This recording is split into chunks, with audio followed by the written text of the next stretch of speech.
C'est sûr qu'il va payer cher son échec. Hein. C'est au malheur au vaincu. D'abord, ce que disent aujourd'hui... Son refus de se retirer, parce que c'est ça qui vont lui faire oui, bien. Oui, bien sûr. Bien sûr. Bon, ce soir, hein. Oui. Bon, et puis là, maintenant, quand on téléphone aux uns et aux autres, eh bien là, il l'accable de tout. D'abord, de ne s'être pas retiré après avoir dit si j'étais mis en examen. Bon, et beaucoup en veulent à ceux qui l'ont rejoint au Trocadéro, qui se sont montrés derrière lui, alors que beaucoup disent on aurait tous dû se liguer pour le pousser à renoncer, ce qu'on n'a pas fait.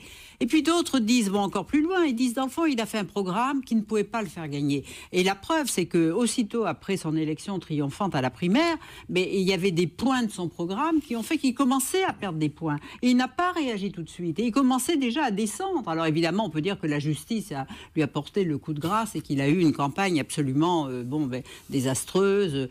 Et la seule chose qu'on peut dire, c'est qu'il a eu des nerfs et une volonté, un orgueil pour tenir, aller jusqu'au bout de sa campagne. Mais aujourd'hui, il y a un problème qui se pose aux Républicains. C'est que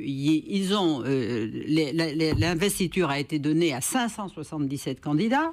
Qui va être le chef de cette campagne? Étant donné que les chefs sont out, parce que je ne sais pas si Nicolas Sarkozy compte être solidaire. Avant de faire l'inventaire des différents chefs, répondez-moi à une question, Charles Villeneuve, Robert Namers. La droite a appelé, en grande partie, là, ce soir quand même, il y a François Fillon, Jean-Pierre Raffarin, Alain Juppé, Christian Estrosi, Valérie Pécresse, Xavier Bertrand, à voter pour Emmanuel Macron, et dans le même temps, elle se prépare à batailler contre le projet d'Emmanuel Macron législatif.